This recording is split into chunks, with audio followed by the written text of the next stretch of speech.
벽을 두둔 사람들이 이고동성으로 하는 말이 있는데요. 끝내기를 잘해야 한다라는 겁니다. 물론 처음 초속 잘 두는 것도 중요하지만 끝내기를 잘하는 것이 더 중요하다. 마무리를 잘하지 못하면 아무리 큰 대마도 죽을 수 있다는 겁니다. 그래서 고수는 끝내기를 잘한다. 아무리 초석을 잘 놓았다 할지라도 마무리를 제대로 하지 못하면 하수에 불과합니다. 하수는요, 계속 자라다가도 끝마무리를 하지 못해서 대마를 잃고 땅을 치며 억울해하곤 하던 것이죠. 이는 우리 인생도 마찬가지입니다. 우리 인생도 마무리를 잘 해야 합니다. 성경을 보면 그 시작은 좋았지만 끝이 엉망인 사람들이 나오는데 데마가 그러했죠. 디모데후서 4장 10절을 보면 데마는 이 세상을 사랑하여 나를 버리고 데살로니가로 갔고 말씀합니다. 여러분, 데마는 본래 바울의 동역자였습니다. 빌레몬서 1장 24절을 보면 또한 나의 동역자 마가 아리스다고 데마 누가가 문안하느니라 그렇게 말씀하고 있고, 또 골로새서 4장 14절을 보면 사랑받는 의사 누가와 또 데마가 너에게 문안하느니라 말씀합니다. 여러분, 이처럼 데마는 바울의 동역자로서요, 함께 하나님 나라의 확장에 힘쓴 사람인데 이 자신의 수고에 대한 충분한 보상이 주어지지 않자 결국 실망하고 세상으로 돌아간 겁니다. 그리고 성경에서 잊혀진 인물이 되는데, 또 이는 여러분 가룟 유다도 동일하죠. 우리가 알듯 유다는 당당하게 12제자의 명단에 그 이름을 올립니다. 그 역시도 베드로나 야고보나 요한과 같이 12제자 중 하나로 선택받습니다. 예수님께서는 더러운 귀신을 쫓아내며 모든 병든 것과 약한 것을 고치는 권능을 주실 때 유다에게도 동일한 은혜를 주십니다. 그럼에도 불구하고 결국 유다는요, 예수님을 파는 거예요. 은화 30에 예수님을 유대 당국자에게 넘기는데 결국 자살로 생을 마감하죠. 유다는 목을 매달아 죽게 됩니다. 그리고 시신을 걷어주는 사람이 없어 배가 갈라져 내장이 터져 그렇게 비참한 죽음을 죽게 되는데, 여러분, 이처럼 유다도 사실은 끝이 엉망인 사람이었습니다. 우리는 시작만이 아니라 그 마지막까지도 아름다운 사람이 되어야 합니다. 어느 유원지에 가보니까 아름다운 사람은 머문 자리도 아름답습니다 라는 글이 있었습니다. 누가 아름다운 사람인가? 그 머문 자리가 아름다운 사람이 아름다운 사람이라는 거예요. 이는 우리도 그러합니다. 오늘 우리가 머물렀던 삶의 자리가 아름다워야 우리는 아름다운 사람이 될 수 있습니다. 오늘도 그 머물렀던 삶의 자리가 아름다운 분들이 되시기 바랍니다. 지저분한 모습으로 세상을 살아서는 안 된다라는 거죠. 그럴 때 오늘 성경을 보면 요셉은요, 그 마지막까지 삶이 아름다운 사람이었는데, 오늘 성경을 보면 100세 요셉은 하나님의 부르심을 받죠. 요셉은 아버지 야곱을 떠나보낸 후 54년을 더 살다가 110세에 이르러 하나님의 부르심을 받습니다. 그럴 때 이제 성경은 에브라임 자손 3대를 보았으며 므낫세의 아들 마길의 아들들도 요셉의 슬하에서 양육되었더라, 이렇게 말씀하는데, 여러분, 이 말씀은 요셉의 노년의 삶에 하나님의 풍성한 복이 임하였음을 뜻하는 말입니다. 우리가 알듯 욥이 고난을 견디자 하나님께서는 그를 다시 회복시키시죠. 그리고 이전보다 배나 더 축복하시는데, 그럴 때 욥기 42장 16절을 보면 그 후에 욥이 140년을 살며 아들과 손자 4대를 보았고, 그렇게 말씀합니다. 여러분, 이처럼 그 자손 4대를 보는 것은 하나님의 특별한 복이었습니다. 그런데 요셉이 바로 그런 복을 받은 거예요. 요셉은 그의 아들 에브라임 자손의 3대를 보았다라는 겁니다. 그리고 이제 하나님의 부르심을 받았는데, 그럴 때 히브리서 기자는 요셉에 대해서 이렇게 기록합니다. 믿음으로 요셉은 임종시에 이스라엘 자손들이 떠날 것을 말하고 또 자기 뼈를 위하여 명하였으며, 우리가 알듯 히브리서 11장에는 여러 믿음의 인물들이 나오죠.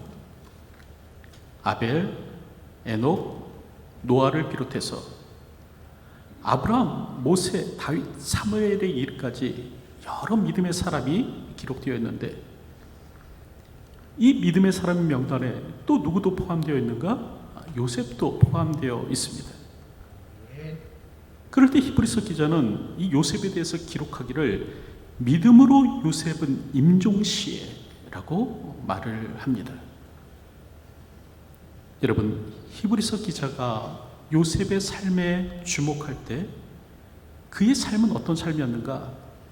임종시까지 믿음을 지킨 삶이었다라는 거예요. 그래서 그의 자손들에게, 이스라엘 자손들에게 떠날 것, 엑소도스를 말했다라는 것이죠. 여러분, 오늘 우리가 끝이 아름답기 위해서는 끝까지 믿음으로 살아야 합니다. 삶에 머문 자리가 아름답기 위해서는 여러분 끝까지 믿음을 지켜가야 하죠. 우리가 알듯 사탄의 무리가 하는 일이 무엇입니까? 믿음의 탈선, 즉 오늘 우리로 뒤로 물러나 침륜에 빠지도록 하는 겁니다. 그래서 히브리서 10장 39절을 보면 우리는 뒤로 물러가 침륜에 빠질 자가 아니요 오직 영혼을 구원함에 이르는 믿음을 가진 자니라, 그렇게 말씀하는데, 여기서 이제 침륜이라는 이 말을 세번역 성경이나 공동번역 성경은 멸망이라는 말로 번역합니다.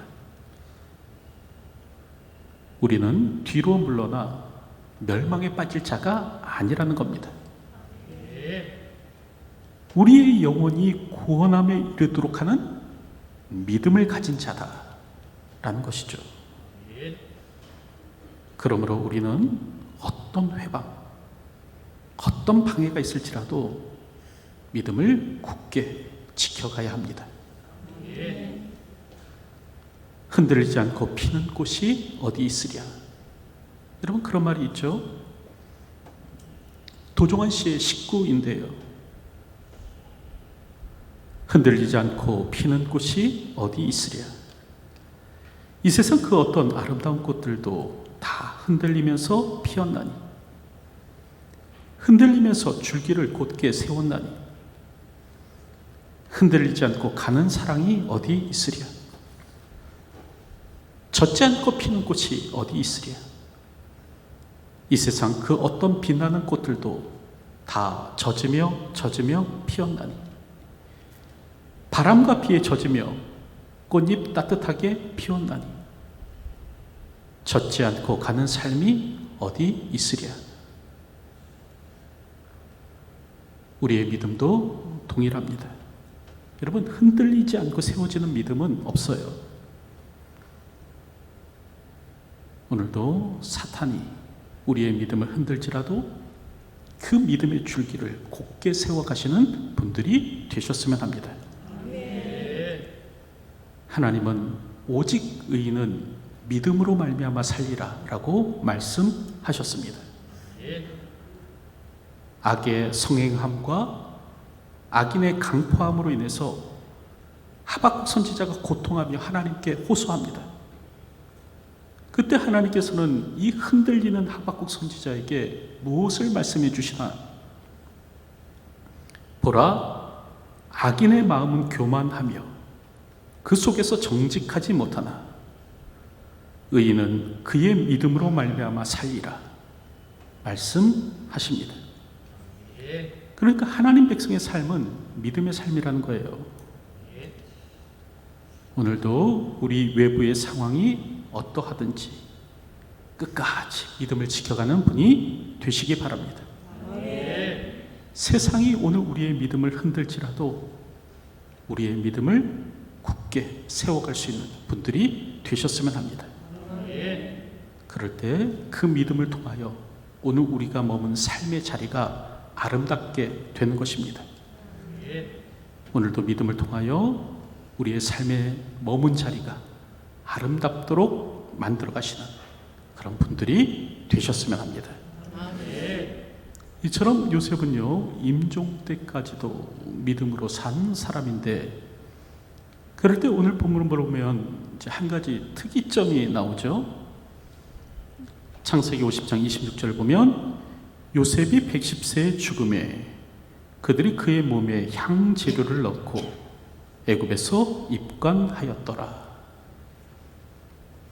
성경은 요셉이 죽을 때 장례하였다라고 말씀하지 않고 입관하였다라고 그렇게 합니다. 자, 그렇다고 한다면 왜 요셉은 장례가 아닌 입관을 한 것인가? 왜 완전히 장례를 치르지 않고 입관 절차로 마쳤는가?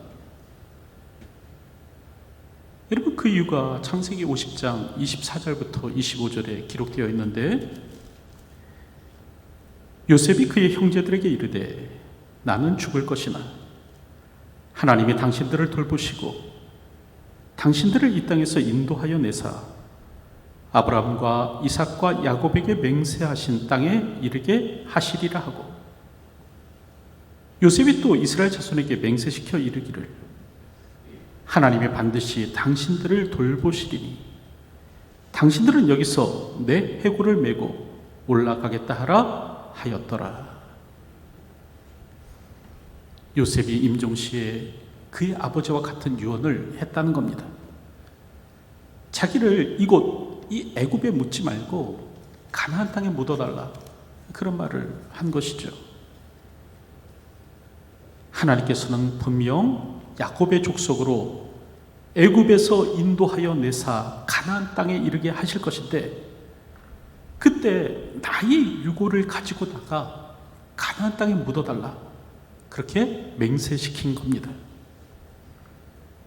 그래서 요셉의 장례는 임시 형태로 치러집니다. 그러니까 영구한 매장이 아니라 임시적 장례가 치러지게 되는 것이죠. 여러분, 이처럼 요셉은 그의 후손들로, 야곱의 후손들로 가나안 땅에 갈 수 있도록 조처한 후에 생을 마칩니다. 다시 말하면 죽는 순간까지도 자신의 사명을 다했다는 거예요. 요셉은 권력의 정점에 있었지만 권력에 취하여 살지는 않습니다. 요셉은 애굽의 부귀영화를 누렸지만 그러나 자신의 사명을 망각하지는 않습니다. 왜 하나님께서 자신을 총리의 자리에 세우셨는지 잊지 않았습니다. 그래서 마지막까지 자기 소임, 자기 사명을 다하기 위해서 여기서 내 해골을 메고 올라가겠다 하라 맹세시킨 겁니다. 그럴 때 출애굽기 13장 19절을 보면 이렇게 기록합니다.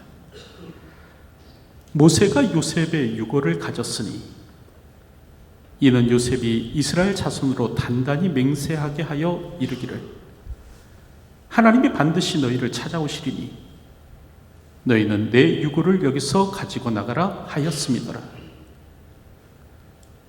모세가 이스라엘 백성들을 이끌고 출애굽할 때에 바로 요셉의 유고를 들고 나갔다라는 겁니다.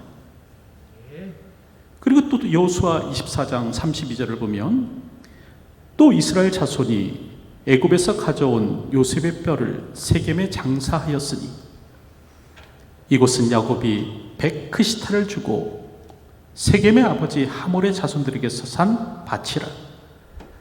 그것이 요셉 자손의 기업이 되었더라 말씀하는데, 이게 무슨 뜻이냐면 이스라엘 자손이 가나안 땅을 정복했을 때 요셉의 유언대로 그 뼈를 세겜에 장사 지냈다라는 겁니다.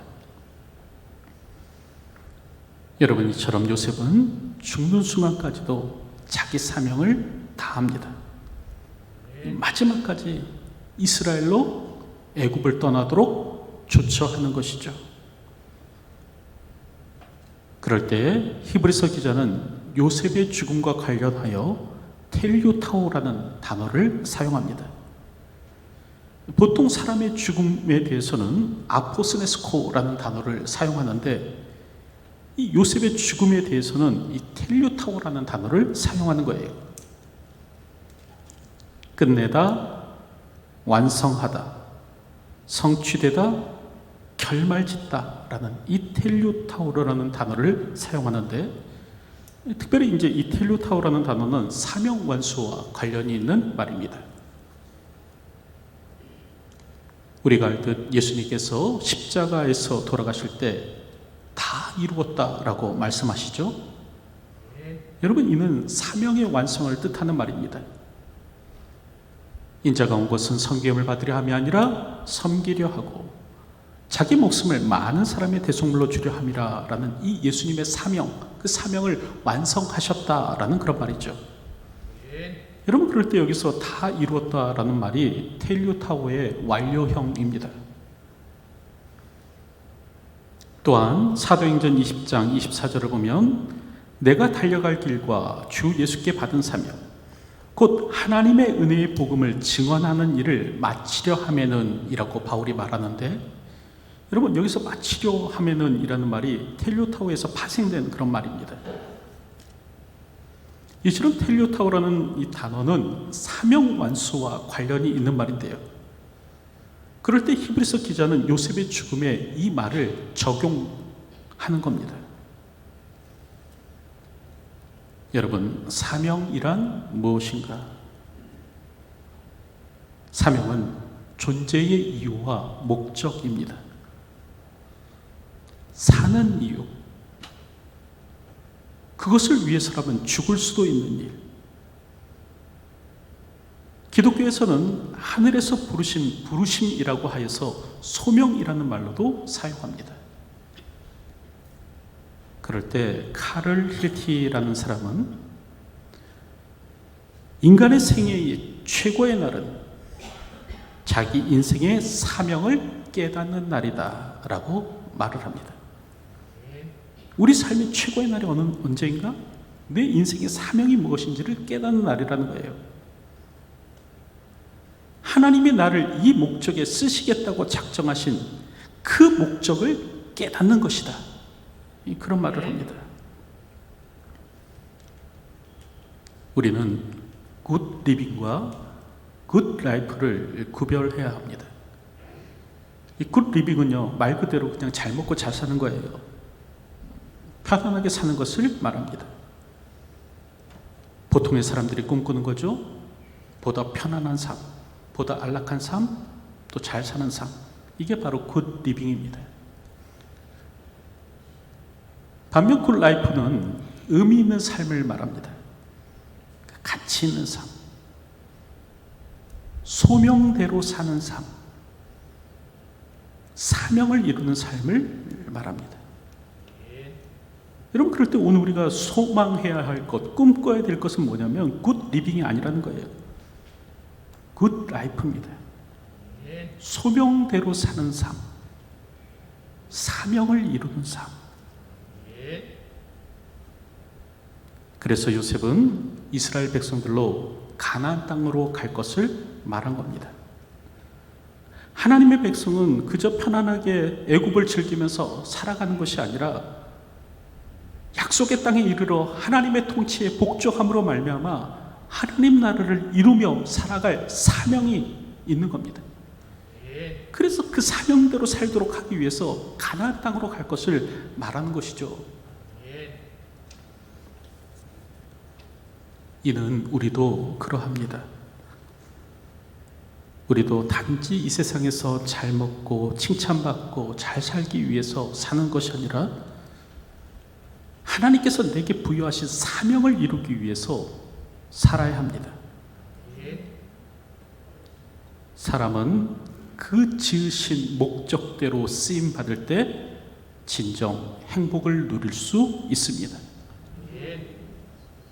우리가 알듯 경주마의 행복은 마곡간에서 잘 먹고 잘 사는 것이 아니죠. 푸른 들판을 힘껏 달리는 데 있습니다. 뛰어난 외모, 똑똑한 머리, 탁월한 재능을 지녔을지라도 인생의 분명한 목적 없이 그저 그냥 먹고 사는 것에 인생의 삶의 목표를 두고 산다면 여러분 그 삶은 그냥 불행한 것이죠. 오늘도 사명대로 사시기 바랍니다. 끝까지 사명을 붙들고 사시기 바랍니다. 그래서 그 끝이 아름다운 삶이 되셨으면 합니다. 이제 말씀을 맺으러 가는데 여러분 끝이 좋아야 다 좋다라는 말이 있습니다. 바로 이제 셰익스피어의 희곡 제목인데요. 우리는 마무리를 잘 해야 합니다. 사실 이 땅에 많은 사람들이 마무리가 좋지 못합니다. 리더십 분야의 대가였던 로버트 클린턴 박사의 연구에 따르면 리더의 70% 이상이 그 결말이 좋지 않았다고 해요. 덕스럽지 못한 모습으로 그냥 삶을 마무리 지었더라라는 겁니다. 우리는 요셉과 같이 마무리까지 좋은 사람이 되어야 합니다. 그래서 그가 머물렀던 삶의 자리가 아름다운 사람이 되어야 합니다. 이를 위해 끝까지 믿음을 지켜가시기 바랍니다. 외부에 어떤 방해, 회방이 있을지라도 믿음의 길에서 떠나지 마시기 바랍니다. 그리고 사명을 이루는 삶이 되시기 바랍니다. 여러분 사람의 행복은요 사명을 이루는 데 있어요. 오늘도 이 같은 사실을 기억하며 주어진 삶을 살아가는 저와 여러분들이 되시기를 주님의 이름으로 축원드립니다. 기도하겠습니다. 하나님, 오늘도 주님의 백성들에게 복을 허락하시고 말씀대로 사는 삶이 되게 하여 주시기를 소원합니다. 오늘도 하나님의 말씀을 읽고 듣고 지키는 자가 복이 있다고 하셨사오니 오늘도 생명의 말씀을 힘써 지키며 실천하는 하나님의 사람 되게 하여 주시옵소서. 선포된 말씀을 붙들고 살아가는 생이 되게 하여 주시기를 소원합니다. 말씀에 복이 있음을 기억하며 오늘도 복된 삶을 살아가는 저희들이 되게 하여 주시옵소서. 특별히 오늘도 인생을 살아갈 때 그 머문 자리가 아름다운 사람이 되게 하여 주시고 이를 위해서 끝까지 믿음을 지켜가며 사명을 다하는 저희의 삶이 되게 하여 주시옵소서. 요셉과 같이 그 끝이 아름다울 수 있는 믿음의 사람 되게 하여 주시옵소서. 예수님의 이름으로 기도하옵나이다. 아멘.